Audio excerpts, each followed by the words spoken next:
juga satu buat Assalamualaikum warahmatullahi wabarakatuh.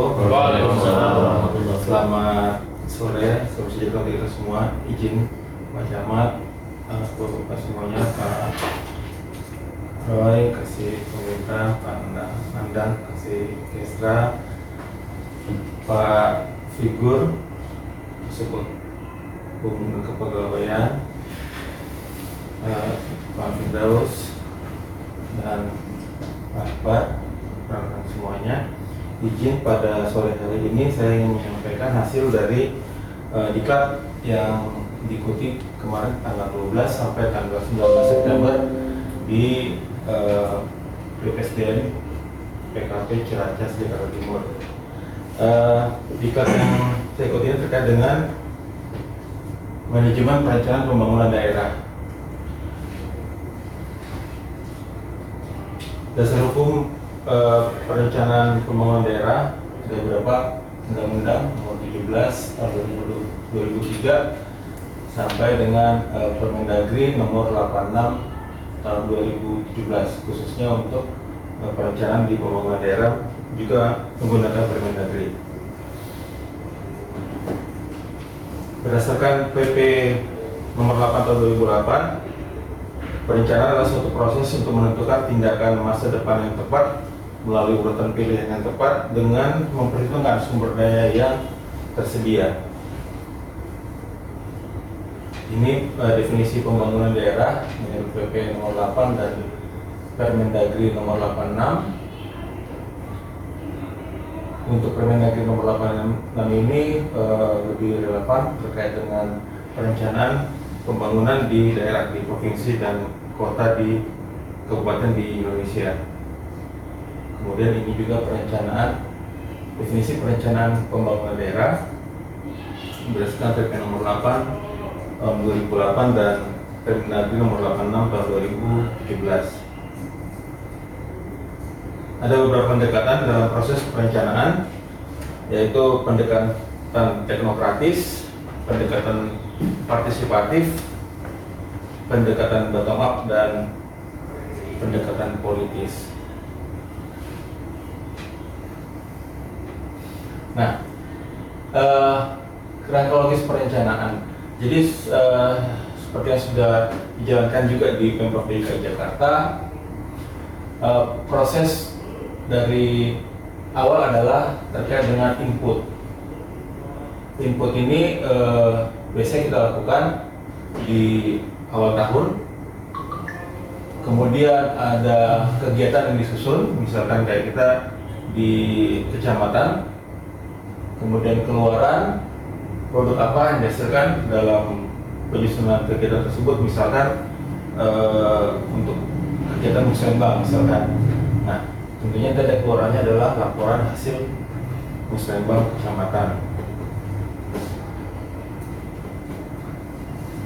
Nah, apa kaitan rencana pembangunan jangka panjang daerah sampai kepada APBD atau RKPD? Kita juga di kecamatan ada RKPD. RPJD itu adalah rencana pembangunan jangka panjang yang disusun untuk 20 tahun. Kemudian dari 20 tahun itu dibagi dalam 4 RPJMD atau rencana pembangunan jangka menengah daerah sebagai penjabaran visi kepala daerah yang terpilih. Jadi satu RPJMD itu menyusun untuk rencana pembangunan daerah selama 5 tahun ke depan, yang di dalamnya terdapat visi misi kepala daerah. Nah, setiap SKPD atau perangkat daerah tentu mempunyai rencana-rencana strategis juga yang mana terkait dengan visi misi gubernur atau RPJMD. Kemudian resra perangkat daerah yang 5 tahunan itu tadi juga harus dibikin rencana kerja per tahunnya yang disebut dengan RKPD. Itu yang kita susun setiap RKPD ini hingga pada ujungnya nanti kita menyusun anggaran pendapatan belanja daerah atau biasa kita sebut sampai dokumen pelaksanaan anggaran. Ini rangka dalam rangka penyusun Doprenda. Doprenda ini adalah dokumen perencanaan daerah berdasarkan RPJPD, Rencana Pembangunan Jangka Panjang Daerah dan 20 tahun, diturunkan ke dalam rangka rencana RPJMD. Kemudian RPJMD ini menjadi pedoman bagi perangkat daerah. Kalau kita di Jakarta Utara, perangkat kota administrasi Jakarta Utara, kemudian rencana kerja perangkat daerah, kemudian Renstra perangkat daerah tadi diturunkan menjadi renja per tahun perangkat daerah, dan dalam prosesnya ada juga proses PPAS yang ini nanti diajukan bersama dengan DPRD, sehingga nanti terbit rencana APBD yang dimana juga masuk rencana kegiatan anggaran perangkat daerah setelah dibahas dengan DPRD bersama Pemprov, kemudian nanti ditetapkan Pergub untuk APBD tahun berjalan. Misalkan APBD kita untuk tahun 2026 ini masih dalam proses dengan DPRD. Nanti akhirnya akan disahkan kemudian dalam akhir tahun, sehingga nanti bisa keluar dokumen pelaksanaan anggaran perangkat daerah.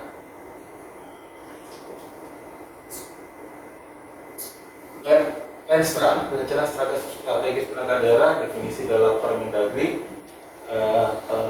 nomor 86 tahun 2017 adalah dokumen perencanaan perangkat daerah untuk 5 tahun. Jadi Renstra ini juga merupakan turunan dari visi-misi kepala daerah yang terpilih.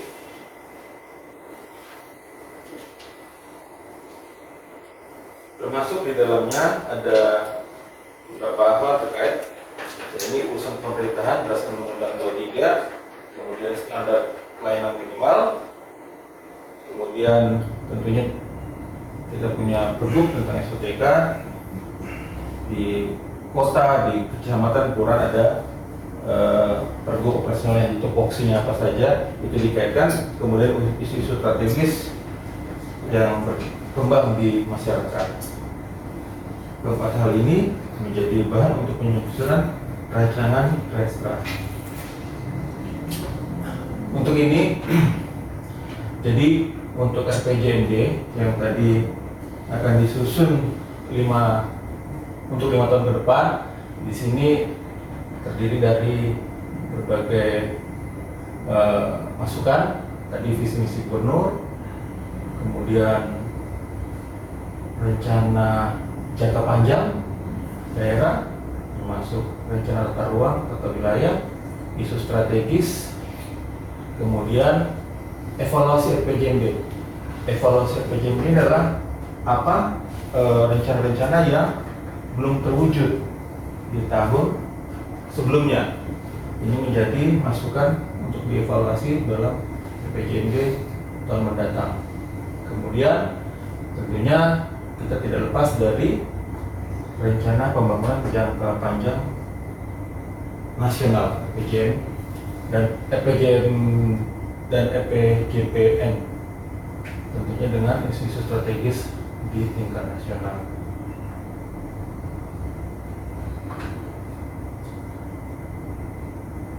Ini definisi RPAPD. Jadi dalam disusun dalam jangka waktu 1 tahun dengan program-program strategis nasional yang ditetapkan oleh pemerintah pusat. Nah, izin Pak Camat, Bapak sekalian, jadi inilah siklus penyusunan APBD. Jadi pertama kali kita dalam tahap untuk misalkan kecamatan ada namanya musrenbang. Ya. Musrenbang ini ada tingkat kelurahan, kecamatan, kota hingga provinsi. Kemudian masukan-masukan dalam musrenbang ini dilanjutkan kepada rencana kerja pemerintah daerah atau renja. Nah, Renja ini berisikan juga kegiatan atau input-input yang dilakukan oleh masing-masing SKPD, UKPD, termasuk kita di kecamatan, misalkan apa kebutuhan-kebutuhan kita di kecamatan ini, kemudian digabung dengan apa dari unsur-unsur di Musrembang, terutama teman-teman kita di kelurahan juga banyak dalam BPN juga merupakan hasil dari Musrembang, dan juga dari yang di dinas misalkan itu juga berasal dari Musrembang. Kemudian setelah ditetapkan rencana kerja KPD, diadakan konsultasi atau rapat dengan DPRD sehingga ditetapkan KUA PPLS. Kemudian KPLS ini dibahas dengan banggar di DPRD, menghasilkan KUA PPPA atau plafon anggaran.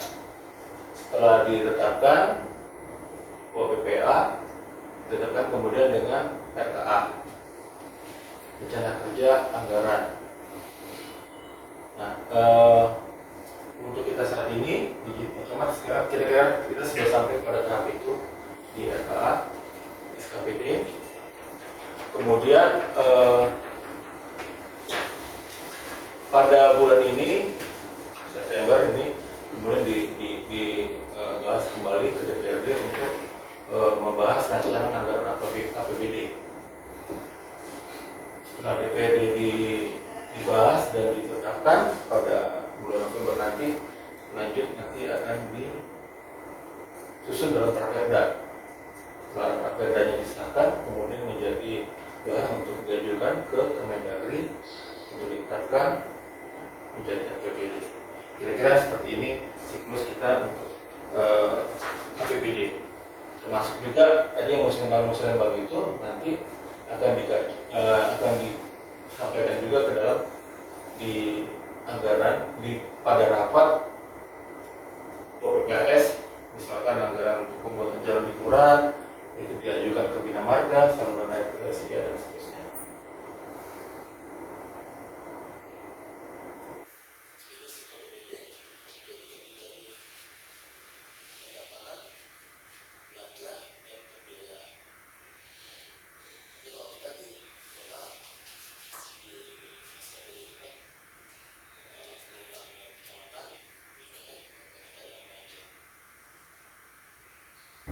Kalau pajak pendapatan termasuk juga. Kemudian Dokreda tadi dokumen rencana pembangunan daerah itu terdiri dari 6 hal, yaitu data, kinerja, kerja, indikator, target, dan terakhir adalah input. Nah, mungkin kita sering mendengar apa itu kinerja, apa itu indikator, apa itu output dan outcome. Jadi untuk definisi kerja dan kinerja, jadi kalau kita di dalam suatu kegiatan, kegiatan itu kinerjanya disebut dengan output. Kalau program itu disebut dengan outcome. Nanti akan kita lihat bersama-sama perbedaannya dua hal tersebut. Ini definisi kinerja, ada beberapa definisi tentang kinerja.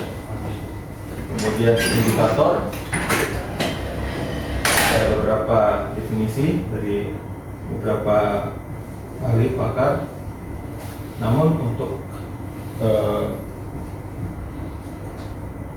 terkait dengan regulasi atau peraturan, definisi kinerja melalui berdasarkan PP 30 adalah hasil kerja yang dicapai untuk kinerja. Kemudian indikator kinerja adalah ukuran keberhasilan kerja yang dicapai. Sedangkan menurut Permenpan, kinerja adalah hasil kerja dicapai organisasi, sedangkan indikator adalah ukuran keberhasilan. Ini pemahaman tentang kinerja dan indikator. Contoh-contohnya seperti ini. Nah, misalkan kita kinerja kondisi diharapkan diwujudkan sebagai konsekuensi dari kerja. Contoh kinerja itu adalah visi misi. Kemudian contoh kerja itu adalah program kegiatan. Kemudian indikator itu salah satunya, contohnya misalkan kita ada namanya IKM ya, IKM ini para juga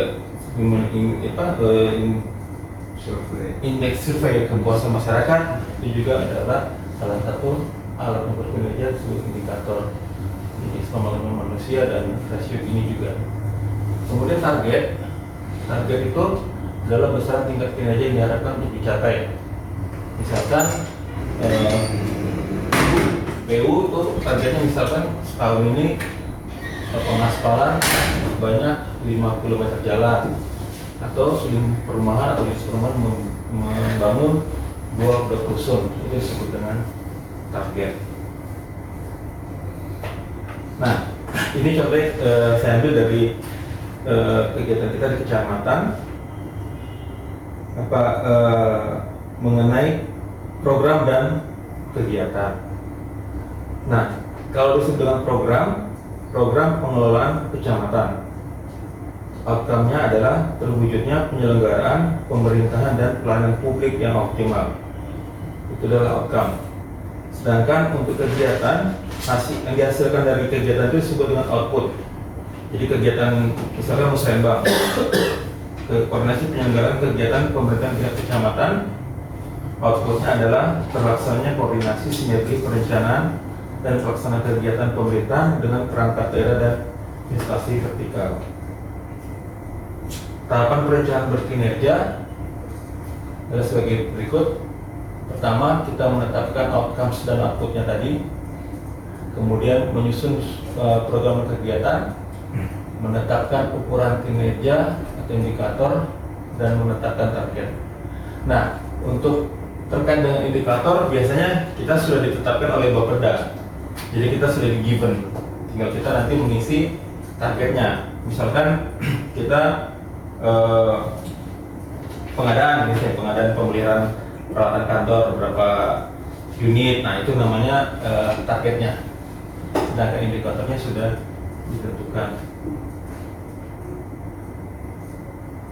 Ini kerangka terkait dengan perencanaan, yaitu tadi input, aktivitas, output, outcomes, dan impact. Jadi input ini maksudnya adalah sumber daya, disebut dari 5M tambah 1T, method, money, material, mesin, dan time, waktu. Kemudian aktivitas tadi program, kegiatan, subkegiatan disebut aktivitas. Output adalah produk atau barang jasa yang dihasilkan dari subkegiatan. Kemudian outcomes adalah manfaat yang dihasilkan dari output. Sedangkan impact adalah perubahan yang dihasilkan dari pencapaian output. Contoh, misalkan kalau di kita nih, misalkan program atau kegiatan subkegiatan pemeliharaan alat pendingin. Nah, produk atau barang jasa yang dihasilkan adalah setidaknya jasa pemeliharaan AC. Manfaat yang dihasilkan adalah terpeliharanya AC. Kemudian perubahan yang dihasilkan adalah ruangan lebih nyaman. Itu kira-kira.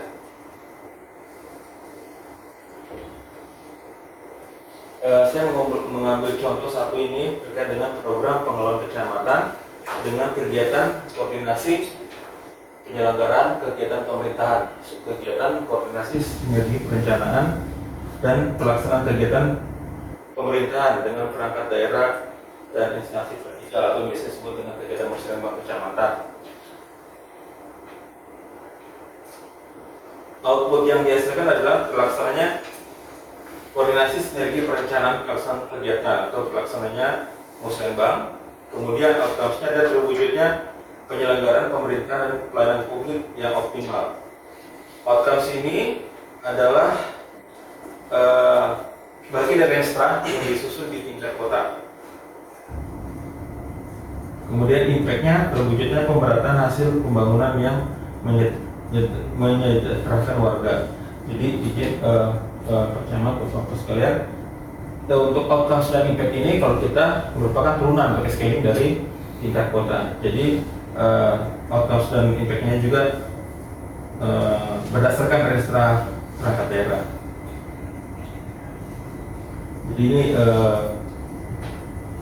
saya coba untuk membuat rinciannya. Tadi tujuan dari Renstra, sasaran dari Renstra, dan outcomes-nya juga nanti dari kita sesuaikan dengan Renstra. Kemudian tentang FPJPD saya coba mengulas sedikit. Tadi sudah sampaikan terkait dengan rencana pembangunan 20 tahun yang disusun berdasarkan rencana pembangunan jangka panjang nasional dan juga rencana tata ruang dan wilayah.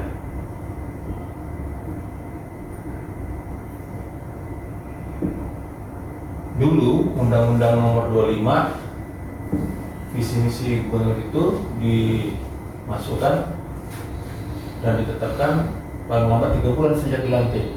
Tapi saat ini sudah berubah, ditetapkan 6 bulan setelah gubernur dilantik. Jadi dalam FPJMD jangka menengah daerah ada terdiri dari visi misi gubernur, terus tadi SPM, kemudian urusan pemerintahan dan operasional pemeliharaan perangkat daerah.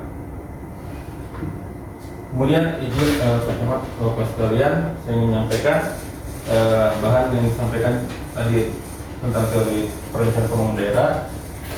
Pada saat ini saya sampaikan berdasarkan dari informasi dari pemateri di Bapeda.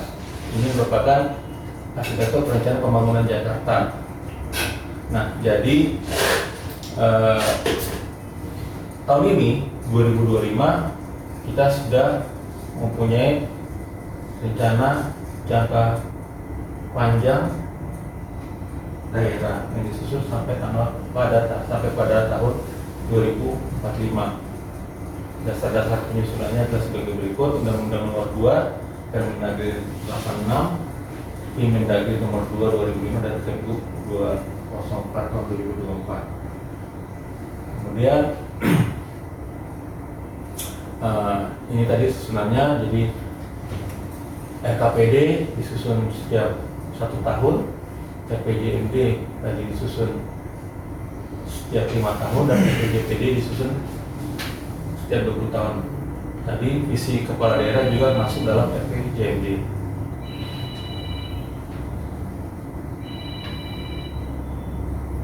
Ini FPJMD 2025-2029 sebagai tahap pertama dari FPJPD. Untuk tahun 2025 sampai 2029 difokuskan kepada perbaikan fundamental, pemenuhan layanan sosial dan lingkungan dasar, serta penguatan landasan ekonomi. Inilah 5 tahun ke depan kita untuk perencanaan di Jakarta sebagai bagian dari FPJPD. Tahun 2030 juga ada, sampai 2040-2045 ya, targetnya adalah perwujudan kota global atau global city. Ini mungkin sudah ketahui visi misi. Terus jadi ini visinya, global dan ekonomi yang berdaya, saing, berkelanjutan, dan menyejahterakan seluruh warga. Ada 5 misi.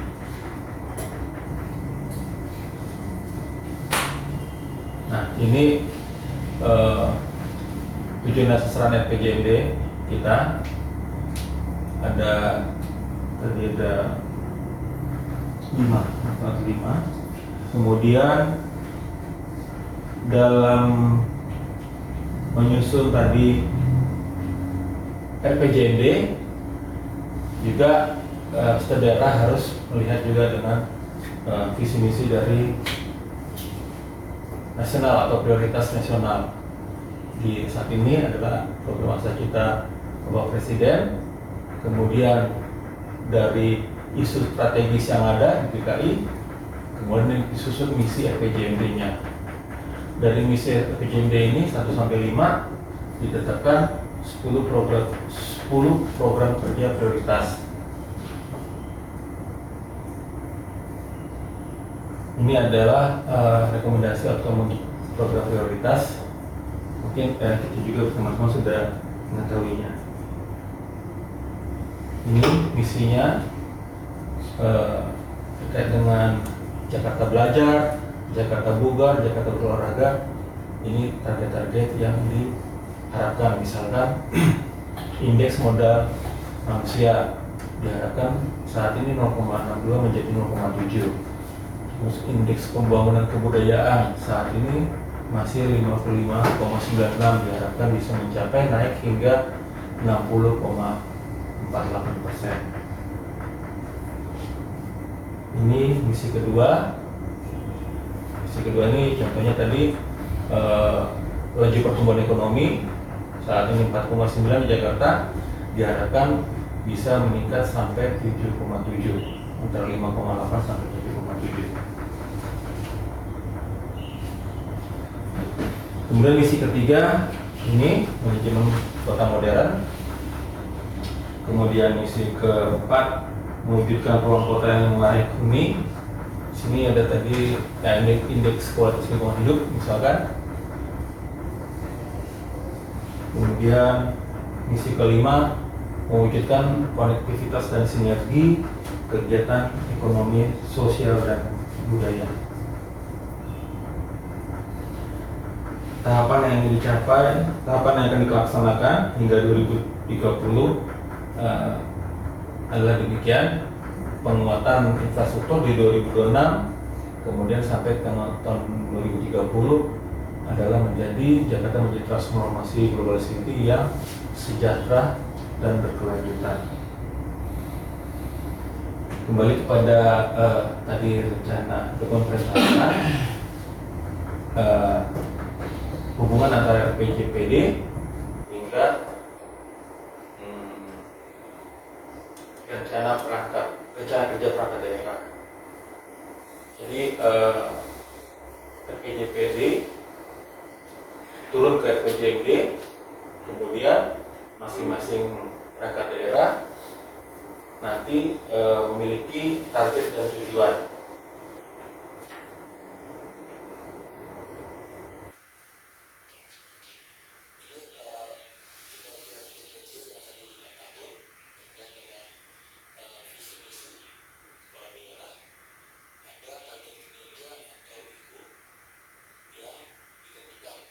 Oleh masing-masing kepala SKPD.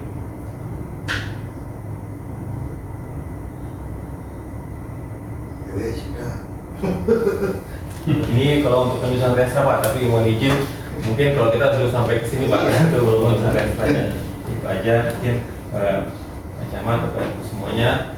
Terima kasih atas waktunya, kesempatannya, perhatiannya. Terima kasih Mas Tulus. Arahan bentar aja. Langsung diserahkan tadi apa Mas Tulus yang motor itu yang bulan-bulan. Oh, itu ya. Dari musrembang. Ya. Jadi kita udah langsung membumi dengan kerjaan kita. Ya, Pak. Terus. Itu dulu tadi. Nah, ini. Teman-teman kan tahu pagu itu selalu ditetapkan ya. Pas itu ketok Palu, pagu di Kecamatan Penjaringan sekian miliar. Itu kan susah diubah. Ya. Oke. Nah, waktu menentuin pagu itu di siklus mana di sini? Pagu. Ketika ditok itu 2,7 gitu. Itu di mana? Baik. Di bulan apa gitu? Di bulan apa?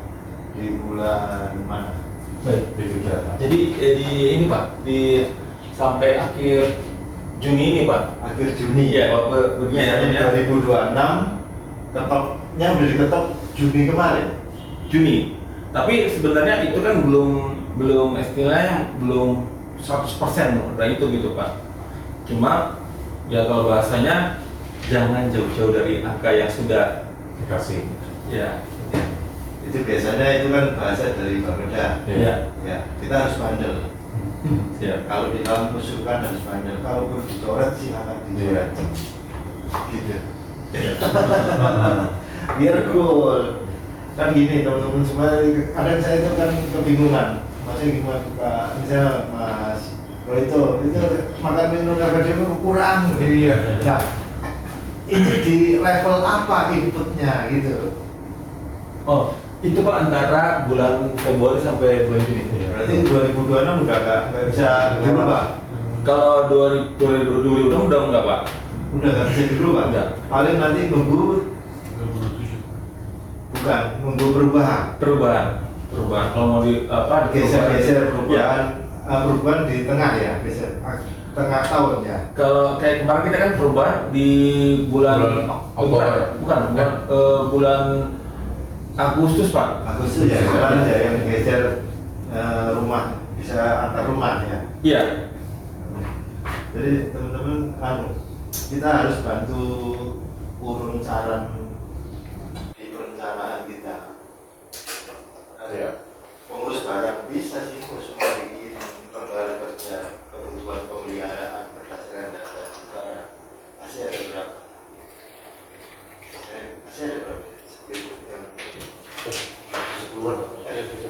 30-an. Normalnya dia di servis itu 3 bulan sekali. Iya. Nah, 3 bulan sekali dari 4 kali setahun kali berapa? Yang penting udah punya pedomannya. Soal di apa istilahnya? Di beda nanti di contreng apa? Ya yang penting kita punya dulu. Asli kita ada split, terus standing, terus bawah itu apa? Kaset. Kaset itu kan beda-beda. Beda. Nah itu bahasa Pak Tulus nyariin katalognya si kaset. Cuma bahan dasarnya dari mengurus barang itu pemeliharaan dan penggunaan bahan bakar BBM sekian. Jadi memang nanti impactnya kan dari realisasi sifatli keuangan BBM kita setahun ini sekian. Biar semuanya makan turun atau masuk bank umum. Nah, korjam itu wajib ada SK-nya. Senam setiap Jumat wajib ada SK-nya. Udah makan minum. Yang penting punya dasar. Korjam tahun berapa kali? Upacara. Dirinci upacara terus tamu. Jadi dari situ lebih enak. Tugas kita di kecamatan juga mengkoordinasikan semua unit-unit teknis biar programnya berhasil. Gak ada yang lain.